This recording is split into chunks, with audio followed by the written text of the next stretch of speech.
If I asked you to picture a cyborg, the first thing you might think of would be an android like this one, some kind of man-machine hybrid from the future.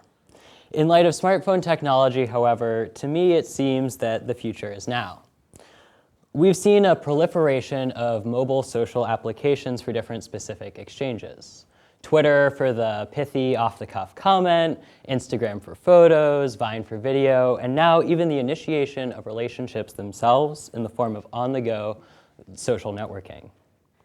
These location-based programs find other users in your area and display profiles with pictures and bios, built for meeting brand new people near you now. Like many other digital communications technologies, it was gay people looking for others who share their romantic and sexual inclinations that broke the ice on this front in 2009 with Grindr. Grindr describes itself as aimed at gay, bisexual, and bi-curious men looking to connect with each other. Grindr was soon joined by other apps for men like Scruff, Recon, and Growler, as well as Wingmam for queer and trans women. The parent company of Grindr has even ventured into heterosexual location-based networking with Blender in 2011. It's no surprise to me that queer peer-to-peer communication was the first widespread use of this technology. Historically speaking, finding others to explore gay sexuality with is a social misadventure. Society, from government provisions to social customs and all stops in between, is built with heterosexual monogamous couples in mind. Now, we've seen leaps and bounds of improvements in legal rights and social respect for lesbian, gay, bisexual, and transgender people in the last few decades, but looking for gay connections, especially of a casual nature, is still outside the norm. And as Joel Simkai, the founder of Grindr, would remind us, gaydar is unreliable.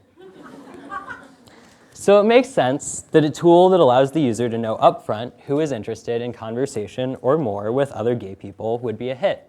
In fact, history contains buckets of examples of the bending of technology to gay misadventures. In the 1890s, a ship captain on shore leave in San Francisco wrote a letter describing how he asked the concierge at his hotel where he might meet a young male companion. He was pointed to the Sutro Baths, a huge bath complex, the ruins of which you can see behind me. Apparently, he had a great time. Was this concierge a proto-Siri? In the pre-war era of New York City, people in popular culture had an idea of what a gay man looked like. They might call him a fairy, and he might bleach his hair and wear brighter colors than the average man. The savvier citizen might also know that men wearing red ties, especially in certain places, were proclaiming themselves to be interested in meeting other men for purposes that might be deemed indecent. Is the red tie an early rainbow lapel pin? As gay neighborhoods of metropolitan areas consolidated during the liberationist 1970s, the hanky code system of bandanas worn in back pockets came into wide use in bars and cruising areas for gay men.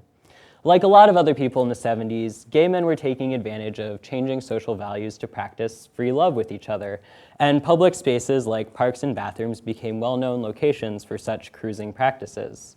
The color of the handkerchief told the in-the-know observer what specific sexual practices the wearer was interested in, and the pocket placement said whether he was a giver or a receiver. Seems like a handkerchief can cut to more of a chase than an elaborately filled-out dating profile. Another output of the roaring gay 70s was bathhouse culture. Taking advantage of the single-sex space, men before even our ship captain have misadventured with other men in the bathhouse.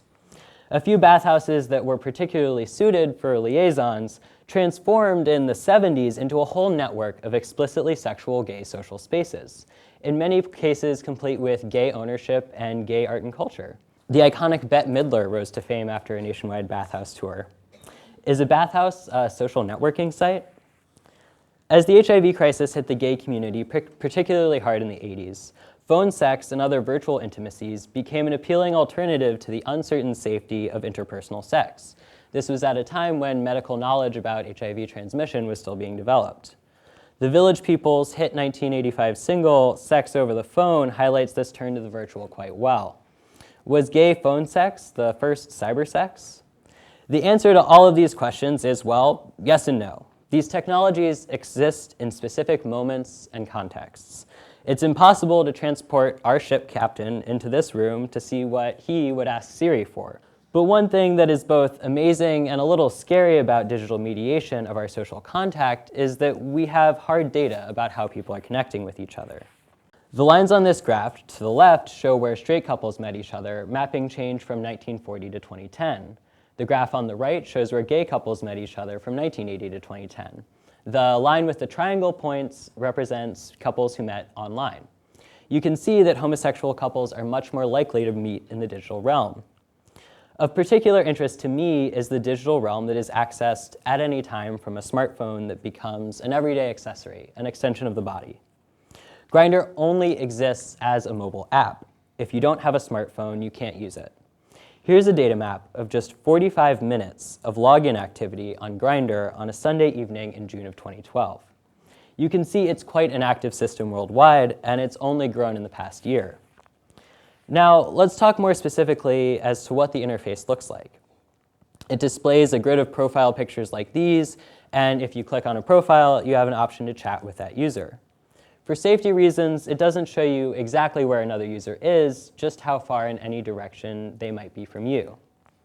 So rather than looking for friends in specific sites like gay bars, cruising areas, and bathhouses, with technology like Grindr, they evaporate into a digital cloud in your hand. As you move, the profiles in this cloud are just an accumulation of those closest to you.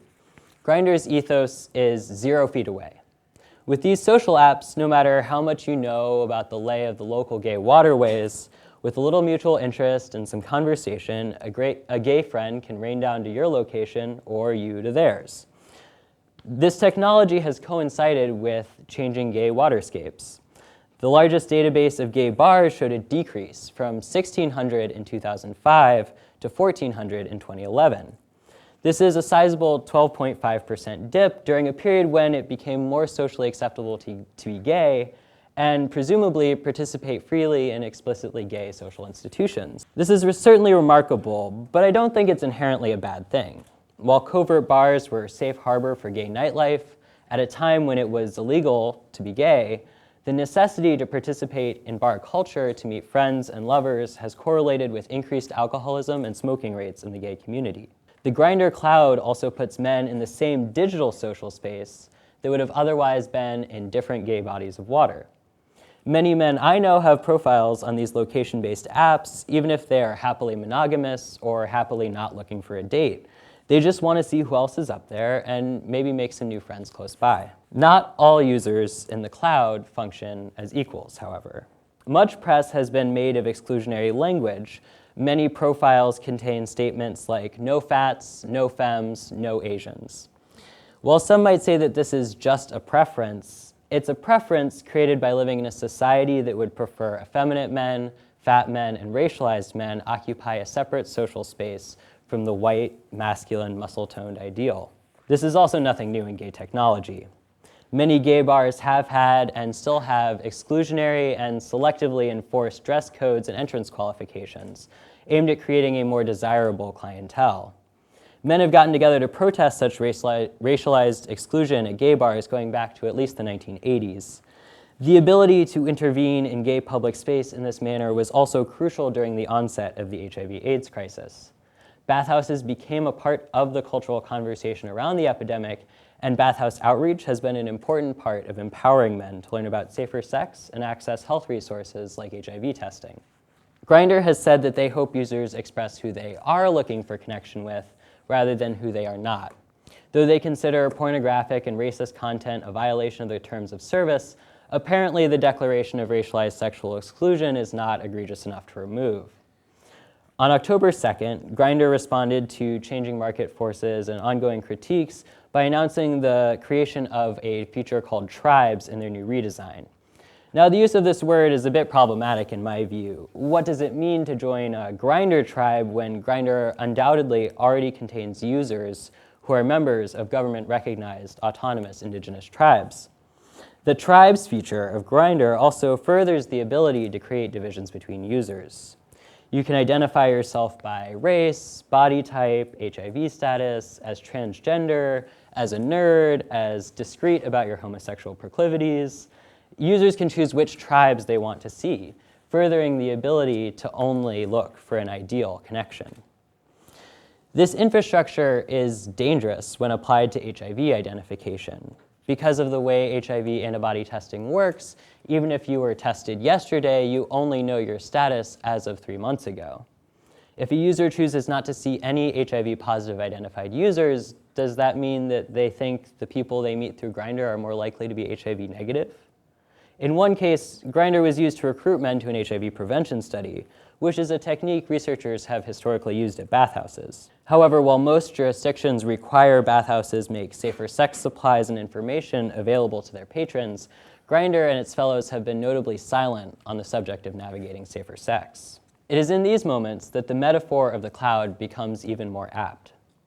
The structure of the tribe feature assumes that all users are free to move around into a common sky, similarly empowered with the same knowledge about safer sex practices, and free of the mass of cultural history and socioeconomic conditions that work to create the social divides of several of the gay tribes in the first place. Before assuming that the digital realm will empower us to better fulfill our preferences, it's important to ask, who is able to evaporate into the gay cloud?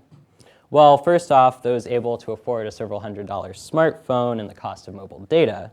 But how freely do we really move around once we're up there? What I'd like you to walk away with is an admiration for the ability we are gaining to rise above the subcultural waterways and tributaries. Rather than only being able to express our sexual affinities in specific places at specific times, these location-based apps mean that explicitly gay social space is in your palm at all times. Digital clouds like Grindr open up awesome potential. Potential for aggregation across space, and potential for connection. But as technologies become more accessible and allow us to amass in various digital clouds, the temptation to see that potential as the end of the conversation is huge. Let's pay attention to what we're bringing into the cloud with us, and consider if we're really taking full advantage of this change of state. We might be surprised by who we're able to rain down with. Thank you.